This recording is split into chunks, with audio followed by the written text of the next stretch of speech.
ආයිබෝන් කියලා පිළිගන්නවා අදත් අපේ YouTube channel එකට. ඉතින් වෙනදා වගේම අදත් ඔබේ ජීවිතයට වැදගත් යමක් එක් කරන්න තමයි මේ වීඩියෝ එක කරන්නේ. ඉතින් අද ඔබේ සෞඛ්‍යයට බලපාන විශේෂ කාරණයක් පිළිබඳව තමයි මම අද කතා කරන්නේ. ඒ තමයි වීසිං. එහෙම නැත්නම් අපි කියන්නේ සෙම. එහෙම නැත්නම් වීසිං, ඇදුම, පපුවේ මහන්සිය මේ විවිධ නම් වලින් හඳුන්වන රෝගී තත්ත්වය පිළිබඳව. ඉතින් මේ ඇදුම හිම නැත්තම් ඔයාලා පීනස කියලා කියන්නේ පීනස ඔක්කොම එකම ලෙඩක්. ඒතර මේකට හේතුව මොකක්ද කියලා අපි ඉස්සෙල්ලම හොයලා බලමු. ඊට පස්සේ ඒකට විසඳුම් කතා කරමු. එතන මේ ඇදුම, පීනස ඊළඟට ඔය පපුවේ මහන්සිය, වීසිං, සෙම කියලා ආදි වශයෙන් අපි විවිධ නම් වලින් හඳුන්වන්නේ ආසාත්මිකතාවක්. එහෙම නැත්නම් අපි කියනවා ඇලර්ජි කියලා කියන්නේ. මේ ඇලර්ජි එකක්. ඉතින් ඇලර්ජි කියලා කියන්නේ යම්කිසි ද්‍රව්‍යයකට අපේ ශරීරය විසින් දක්වන ප්‍රතික්‍රියාව. ඒ කියන්නේ ඒ ද්‍රව්‍ය මොනවා හරි අපේ ශරීරයට ඒක අහිත කරයි. අපේ ශරීරයට ඒක මැච් වෙන්නේ නැහැ. එතකොට මොකද වෙන්නේ? අපේ ශරීරය විසින් ඒකට දක්වන ප්‍රතික්‍රියාවක්. ඒ ප්‍රතික්‍රියාව තමයි අපි කියන්නේ ඇලර්ජි කියලා. ඉතින් ඇලර්ජි එකකදී ඉස්සලම අපි බලන්න මොනවද මේ ඇලර්ජි වෙන්නේ? නැත්නම් අපි ඒකට කියන ඇලර්ජන්ස් කියලා. අසාත්මික කාරක. මේ අසාත්මික කාරක මොනවද කියලා අපි ඉස්සලම හොයලා බලන්න ඕන.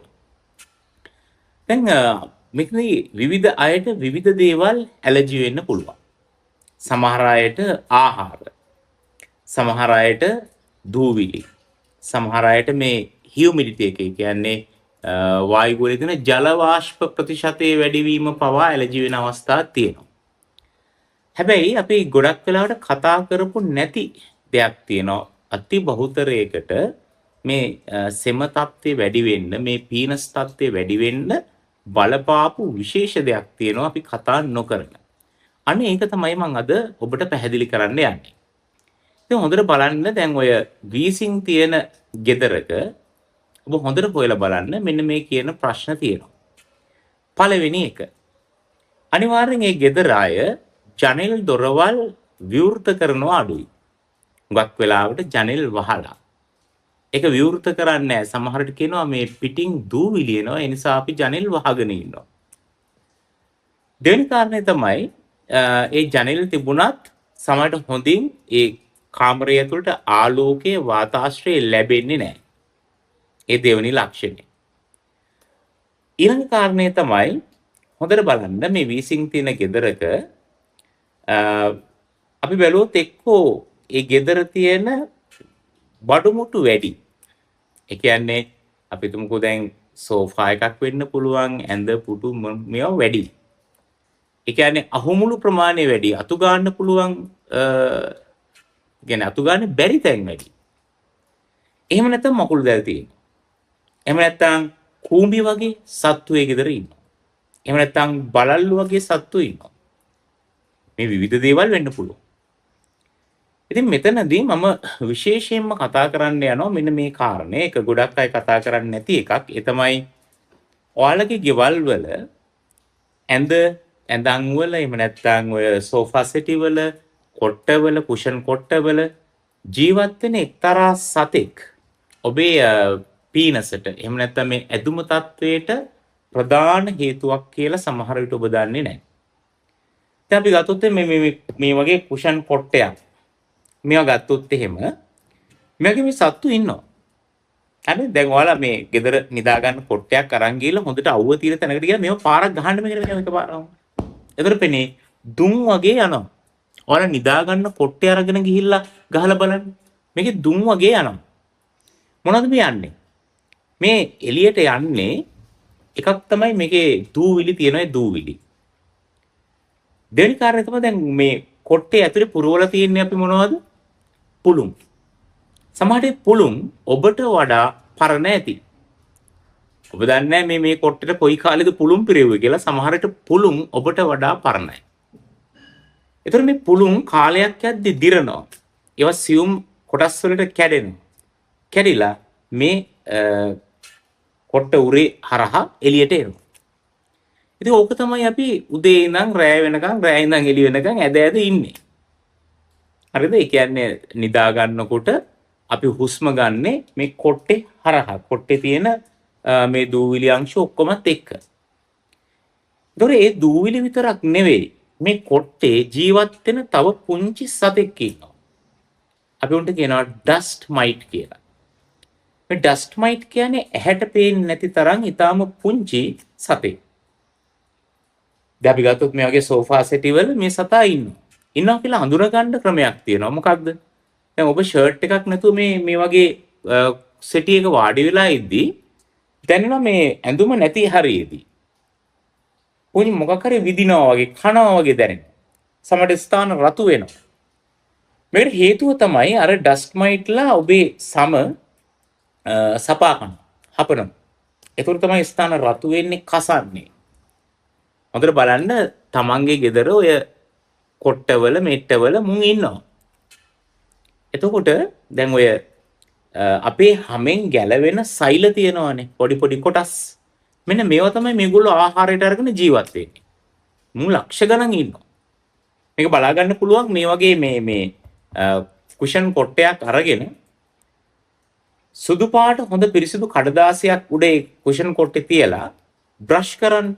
ඔය ටූත් බ්‍රෂ් එකක් වගේකින් බ්‍රෂ් කරලා බලන්න මොකද වෙන්නේ කියලා. ටික වෙලාවක් ඇදුවාට පෙනේ චූටි කළු පාට තිත්තිත් අර කඩදාසියේ තියෙන ඒ තිත්තිත් වගේව යනවා. ඔයාලා අර ලෙන්ස් එකකින් වගේ බැලුවොත් හෑන්ඩ් ලෙන්ස් එකකින් වගේ හොඳට පේනවා අර තිත් ගමන් කරනවා. ඒ ඉන්නේ ඩස්ට් මයිට්. ඉතින් අපි අර හුස්ම ගන්නකොට අර දූවිලි විතරක් නෙවෙයි මෙන්න මේ සතාවත් අපේ නාහෙන් යනවා. ඒ විතරක් නෙමෙයි. දැන් විශේෂයෙන් මේ සතාගේ අසූචි තියෙනවා. මල ද්‍රව්‍ය. ඒ මල ද්‍රව්‍ය වල උගේ එන්සයිම තියෙනවා. ජීරක එන්සයිම තියෙනවා. දැන් අපේ වාතයේ දැන් මේ වගේ කුෂන් කොට්ට තියෙනවා නම් ඒ වගේ ඩස්ට් මයිට්ලා ඉන්නවා නම් ඒ උගේ මල ද්‍රව්‍ය මේ වාතයේ තියෙනවා.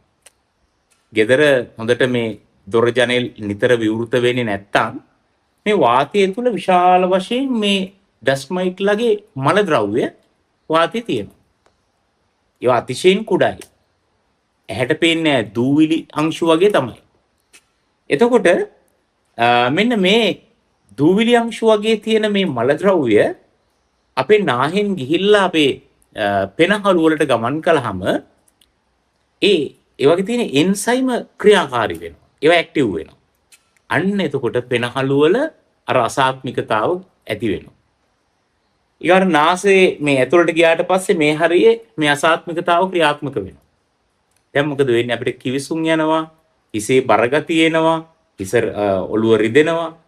ඉතින් සෙම ගලනවා මේ වගේ තත්ත්ව එනවා. ඒතර මෙන්න මේ ඩස්ට් මයිට්ලා කොහොමද අපි අයින් කරගන්නේ? මේක අයින් කරගන්න නැතුව අපිට ඔය සෙම හොඳ කරගන්න නම් බෑ. ඒ නිසා ඔබේ ගෙදර මෙන්න මේ වැඩේ කරන්න පුළුවන්. මේ කොට්ට තියෙනවා නම් මේ කොට්ට හොඳට අවුවේ දාන්න. හැබැයි අවුවේ දැම්මයි කියලා 100% ඩස්ට් මයිට්ලා මැරෙන්නේ නැහැ. හරිද? අපි කරන්න ඕන හොඳම දේ තමයි ස්ටීම් අයන් එකක් ගන්න. ස්ටීම් අයන් එකක් අරගෙන මේ කොට්ට හොඳට ස්ටීම් අයන් එකෙන් අයන් කරන්න. එතකොට මේ ස්ටීම් වලින් මේක ඇතුලේ ඉන්න මේ අර සියුම් සත්තු ඔක්කොම මැරිලා යනවා. එහෙම ස්ටීම් අයන් එකක් නැත්තම් අපිට පුළුවන් ලේන්සුවක් හොඳට තෙත් කරලා මේක උඩ එලලා ලේන්සුව මේක උඩ එලන්න මෙහෙම එලලා normal අයන් එකෙන් අයන් කරන්න. එතකොට ස්ටීම් අයන් එක වගේ තමයි. මේ විදිහට ගෙදර තියෙන කොට්ට ඒ වගේම මේ සෝෆා සෙටි වල තියෙන මේ ෆැබ්‍රික් එකක් නම් ඒ කියන්නේ මේ රෙදි වලින් මහපු එකක් නම් අනිවාර්යෙන් ඒක අයන් කරන්න. හැබැයි මේ රෙක්සින් එකක් වගේ තියෙනවා නම් එහෙම අවශ්‍ය වෙන්නේ නැහැ. මොකද ඒ වගේ ඩස්ට් මයිට්ලා ඉන්න තියෙන හැකියාව හරි අඩුයි. ඒක ඕන වෙලාවක අපිට පිරිසිදු කරන්නත් ලේසි. ඊට තමන්ගේ ගෙදර නිදා ගන්න කොට්ටේ මේක දැන් අයින් කරන්න. මම හිතන්නේ මේ අවුරුදු 30 40ක් පාවිච්චි කරපු කොට්ට. දැන් මේක අයින් කරලා කොට්ටේ මාරු කරන්න කාලේ හරි. එස අලුත් කොට්ටයක් පාවිච්චි කරන්න. ඒ වගේම කොට්ට උරේ හොඳ ඝනකම් උර 2-3ක් දාන්න. එතකොට මේ හරහා එන අර දූවිලි ෆිල්ටර් වෙලා තමයි එන්නේ. ඒ වගේම කොට්ට උරේ නිතර සෝදන්න පුරුදු වෙන්න, නිතර අවුවේ දාන්න පුරුදු වෙන්න. එතකොට අර ඩස්ට් මයිට්ලා මේකේ හැදෙන්නේ නැහැ. ඔන්න ඔය ටික කරලා බලන්න ඔබට තේරෙයි අර වීසිං තිබ්බ කට්ටියගේ මේක මේ 90ක් විතර ওই ක්‍රමෙන්ම සුව කරගන්න පුළුවන්. හැබැයි ඕක විතරක්ම ප්‍රමාණවත් නැහැ. ඔබේ නිවසේ මකුළු දැල් තියෙනවා නම් ඒ මකුළු වගේ ඒ මකුළු දැල් ඊටම් සියුම් කොටස් මේ වාතය තුල විශාල වශයෙන් තියෙනවා. ඒවත් අසාත්මික කාරක. අපි ආග්‍රහණය කරද්දී මේවා ශරීරයට ගියපු ගමන් ඔන්න මොකද වෙන්නේ? කිවිසුම් යනවා, ඔළුව රිදෙනවා, ඔළුවේ බරගතිය එනවා. ඒ නිසා අනිවාර්යෙන් මකුළු දැල් හොඳින් කඩන්න. ඒක නිතර කරද්දී මකුළු ටික විනාශ වෙනවා. දැන් ඔක අපි අතින් අතපසු වෙනවනේ අපි අවුරුදු කිට්ටුවේදී ඔන්න මකුළු දැල් ටික කඩනවා. ආයෙත් දැල් බඳිනවා. ඒ එක්කම මේක කඩලා ඉවත් කරනවා නම් අර මකුළු විශාල වශයෙන් බෝ වෙන්නේ නැහැ. දැන් අපේ තියෙන වැරද්ද තමයි අපි මකුළු දැල් කඩනවා. හැබැයි ආයෙත් මකුළු විශාල වශයෙන් බෝ වෙලා දැල් බැඳලා ගොඩක් එක පේන්න පටන් ගන්නකොට තමයි කඩන්නේ. නමුත් එක දිගට සතියෙන් සතිය වගේ මේක කාලයක් කරපු ගමන් මකුළු ටික වඳ වෙනවා. ඒ දැල් බඳින ප්‍රමාණය ගොඩක් අඩු වෙනවා. මකුළු දැල් ටික නැති කරගන්න. ඊළඟ කාරණේ තමයි දැන් අපේ ගෙවල් වල බඩු බාහිර ආදිය වැඩි නම් අපිට මේ අතු ගන්න බැරි තැන් ප්‍රමාණය වැඩි වෙනවා. කොස්සක් පොල අතු ගන්න බෑ. හැමතැනම අස්සවල් වල දූවිලි රැඳෙනවා. ඒ නිසා මේ ගෙදර අවශ්‍ය බඩු ප්‍රමාණය විතරක් තියාගන්න අනවශ්‍ය දේවල් තියාගන්න එපා. දැන් සමහරු පුරුද්දක් තියෙනවා දැන් ඇඳ යට හරි මොකක් හරි වැඩකට නැති දේවල්. සමහරට කැඩිච්ච රේඩියෝ එකක්. ඒකත් ඔබා ගන්නව කොහේ හරි ඇඳක් අස්සට හරි. දැන් ප්‍රතිඵලය මොකද්ද? උතන කොස්සක් දාන්න බෑ. එතන යම් දූවිලි ප්‍රමාණයක් ඉතිරි වෙනවා. නිසා අනවශ්‍ය දේ සියල්ල ඉවත් කරන්න. ගෙදර අතු ගාලා විතරක් හරියන්නේ නැහැ. හොඳට මොප් කරන්න. ඒ කියන්නේ අපිට පුළුවන් විස බීජනාශකයක් දාලා හොඳට මොප් කරන්න. එතකොට මේ අර ඩස්ට් මයිට්ලා විනාශ වෙලා යනවා. ඊළඟට තව සමහර අයට මේ පූසා ඇලර්ජි. හොඳට මතක තියාගන්න සමහර ওই වීසින් තියෙන ගොඩාක් ගෙවල් වල පූසෝ ඉන්නවා. බල්ලටත් වඩා බල්ලට නෙමෙයි මේකේ ප්‍රශ්නේ තියෙන පූසාගේ. ඇයි හේතුව? ඇයි මේ පූසා ඇලර්ජික් වෙන්නේ ඇයි? දැන් ඔබ හිතනවා මේ පූසාගේ මයිල් ගිහිල්ලා මේ වාතයේ හරහා ඇවිල්ලා අපේ නාසයෙන් ගිහිල්ලා කියලා නැහැ. එහෙම නෙමෙයි වෙන්නේ. එතන පූසා කියන්නේ නිතර උගේ ශරීරයේ ලෙව කා ගන්න සතෙක්. ඒතර උගේ කෙල නිතරම උගේ රෝමවල තැවරෙනවා. ඒ කෙලවල තියෙනවා අර ජීරක එන්සයිම වර්ග. දැන් උගේ හැම වේලිලා කියන්නේ අර රෝම වේලෙනකොට අර කෙල ඒවත් වේලිලා වාෂ්ප වෙනවා. ඒ කියන්නේ වාතයට එකතු වෙනවා. ඒතර පූසෙක් ගෙදර ඉන්නවා නම් උගේ අර කෙල සහ අර රෝමවල තිබුණු ඒවා වේලිලා එන්සයිම සහිත ඒ කෙල අංශු වාතයට එනවා. ඉතින් අපි ආග්‍රහණය කරපු ගමන් මොකද වෙන්නේ? මේ එන්සයිම අංශු ගිහිල්ලා ඔන්න මේවා ක්‍රියාත්මක වෙනවා, සක්‍රිය වෙනවා අපේ ශ්වසන පද්ධතිය තුල. එතකොට ඔන්න වීසින් පටන් ගන්නවා. එනිසා පූස වගේ සත්තු ඉවත් කරගන්න. හරිද? ඒ වගේම ගෙදර හොඳට ජනෙල් විවෘත කරන්න. ඒකට ජනෙල් විවෘත කරලා තියන්න ඕනේ. ඇයි? දැන් අපේ ගෙවල් ඇතුලේ තියෙන වාතය අලුත් වෙන්න ඕන. එතකොට ජනේලය තුලින් වාතය ඇතුළට එනකොට තවත් පැත්තකින් ඒ වාතය එළියට යන්න ක්‍රමයක් තියෙන්නත් ඕන. දැන් කාමරයක දොර වහලා ජනේලෙ විතරක් ඇරලා තිබ්බයි කියලා මේක අලුත් වෙන්නේ නැහැ. එක පැත්තකින් වාතය එන්න ඉඩ තියෙන්න ඕන, තව පැත්තකින් වාතය එළියට යන්න තියෙන්න ඕන.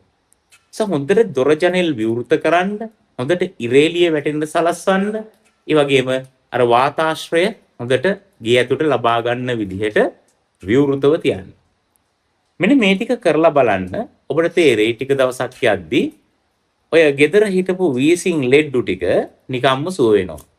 මම මේ අත්දැකීමෙන් කියන්නේ අනිවාර්යෙන් ඔය සෙම් රෝග සියල්ල සම්පූර්ණයෙන් අපිට සුව කරගන්න පුළුවන් කිසිම ඖෂධයක් නැතුව බෙහෙතක් නැතුව මෙන්න මේ ටික හරියට කරා නම්. ඉතින් ඔබත් කරලා බලන්න, කරලා බලලා කමෙන්ට් එකක් දාන්න මේක හරිද වැරදිද කියලා.